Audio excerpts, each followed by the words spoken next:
अल्हम्दुलिल्लाहि रब्बिल आलमीन वस्सलातु वस्सलामु अला सय्यिदिल मुरसलीन अम्मा बादु फ़ाऊज़ु बिल्लाहि मिनश शैतानिर रजीम बिस्मिल्लाहिर रहमानिर रहीम। मेरे मीठे मीठे इस्लामी भाइयों, जिन्नात आग से पैदा किए गए हैं। ये इंसान की तरह आक़लो अरवा व अजसाम वाले हैं। इनमें तौलुदो तनासल यानी औलाद पैदा होना और नस्ल चलना होता है। ये खाते पीते और जीते मरते हैं। बाहर शरीयत में है कि जिन्नात के वजूद का इनकार या बदी की क़ुव्वत का नाम जिन या शैतान रखना कुफ्र है।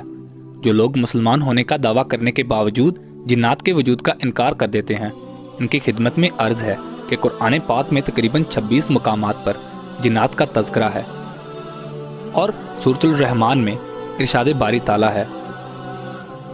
और जिनको पैदा फरमाया आग के लोके से यानी खालिस बेधुएं के शोले से। और इसके बाद कुरान करीम में एक मुकम्मल सूरत का नाम ही सूरतुल जिन है। मेरे मीठे मीठे इस्लामी भाइयों, हज़रत सैयदना आदम अलैहिस्सलाम की पैदाइश से तकरीबन 1,44,000 साल पहले जिन्नात को पैदा किया गया है। अल्लाह अज़्ज़ व जल ने सबसे पहले जिनका नाम मार्ज रखा और उसके लिए एक बीवी मर्जा नामी पैदा फरमाई। इस जोड़े से जिन्नात की नस्ल बढ़ी और उनके बहुत से कबीले पैदा हो गए। अबलीस का नाम पहले अज़ाज़ील था और ये जिन है, फरिश्ता नहीं, लिहाजा बहुत से लोग इसे फरिश्ता तस्लीम करते हैं। दर हकीकत ये एक जिन था।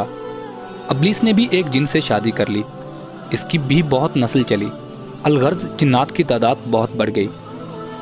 अबलीस और उसकी औलाद को आसमान अव्वल पर रहने की इजाज़त दे दी गई। हवा में जिन्नात को भी रहने की भी रुखसती मिल गई। अल्लाह अज़्ज़ व जल के हुक्म से जिन्नात अल्लाह की अताअत करते रहे, लेकिन फिर सरकशी पर उतर आए और ज़मीन पर आपस में खून रेजी शुरू कर दी। जिन्नात की शर अंगेज़ी इस कदर बढ़ चुकी थी कि खुद ज़मीन भी इनसे पनाह मांगने लगी। कई बार जिन्नात पर कहर नाज़िल हुआ और बहुक्म इलाही फरिश्तों ने इनको कत्ल किया। कुछ इधर उधर जिंदा बचते रहे और सुधर भी जाते। फिर आबादी बढ़ती और सरकशी में इजाफा होता। एक बार बहुक्म इलाही अबलीस भी पहले आसमान से लश्कर का अमीर बनकर आया और सरकुश जिन्नात का कत्ल-ए-आम किया। ज़मीन पर अबलीस और इसकी फ़ौज आबाद हो गई। अबलीस ने ज़मीन पर अल्लाह अज़्ज़ व जल की बहुत ज़्यादा इबादत की। उसकी कसरत इबादत के सबब उसको सातों आसमानों और जन्नत में भी जाने की इजाज़त मिल गई। फरिश्ते भी इसकी इबादत से बहुत मुतासर थे। फरिश्तों की दरख्वास्त पर उसे फरिश्तों की सफ़ में शामिल कर लिया गया। ये ज़बरदस्त आलिम था, हत्ता के मौलमल मलकूत यानी फरिश्तों का उस्ताद बन गया।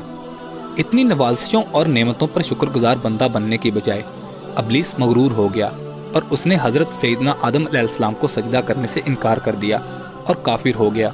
मेरे मीठे मीठे इस्लामी भाइयों, इंसान से पहले ज़मीन पर जिन्नात आबाद थे। ये कई हज़ार साल तक हुकूमत करते रहे।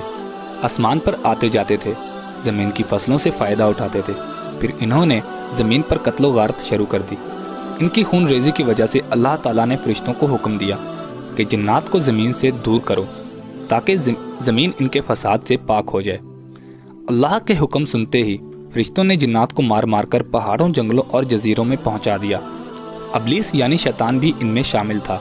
इसका नाम अज़ाज़ील था। अपने इल्म व इबादत की ज़ाती की वजह से ये दूसरे जिन्नात से बढ़ चढ़ कर मुमताज़ था और फरिश्तों में रहता था। जब जिन्नात को मार मार कर पहाड़ों वगैरह में धकेल दिया गया तो ये फरिश्तों के साथ आसमान पर गया। इसने बारी ताला से अर्ज़ किया कि या बारी ताला, मैं और मेरी औलाद इन फसादात में शरीक नहीं थे। फरिश्तों ने भी इसके इल्म व इबादत की वजह से इसकी सिफारिश की।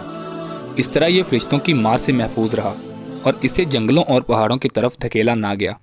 अब ये फरिश्तों के साथ रहने लगा और अल्लाह ताला की पहले से भी ज़्यादा इबादत करने लगा। साथ खुद को ज़मीन का मालिक समझने लगा, क्योंकि और तो कोई जिन रह नहीं गया था। मेरे प्यारे भाइयों, अब इसने क्या तरीका इख्तियार किया कि अल्लाह ताला जब फरिश्तों को कोई हुक्म देते तो ये भी सुन लेता और इनसे पहले लपक लपक कर वो काम अंजाम दे डालता या फरिश्तों के साथ इस काम को अंजाम देता। इस तरह आसमान में फरिश्तों के दरमियान इसकी कदर में इजाफा हो गया। इन हालात में ये उम्मीद करने लगा कि अब अल्लाह ताला इसे ज़मीन में अपना खलीफा मुकर्रर कर देंगे। लेकिन फिर अल्लाह ताला का इरशाद फरिश्तों तक पहुँचा, बेशक मैं ज़मीन में अपना खलीफा मुकर्रर करने वाला हूँ। मेरे प्यारे भाइयों, इस इरशाद से इसने जान लिया कि ये कदर और मंजिलत अल्लाह ताला इसे नहीं देगा और फिर इस तरह इसमें हसद का मादा पैदा हुआ। मेरे मीठे मीठे इस्लामी भाइयों, अल्लाह अज़्ज़ व जल की बेनियाजी से हमेशा लर्ज़ा और तरसा रहना चाहिए। अबलीस जिसने इतनी इबादत की कि फरिश्तों को भी हैरत में डाल दिया, मगर आहत कब्र ने اس کو برباد کر دیا تو آپ اور ہم کس گنتی میں آتے ہیں؟ بس بات اللہ کے کرم سے ہی بنتی ہے۔ ابلیس کی بربادی کا اللہ عز و جل کو پہلے سے ہی علم تھا، نہ جانے علم الہی میں ہمارا کیا انجام ہے۔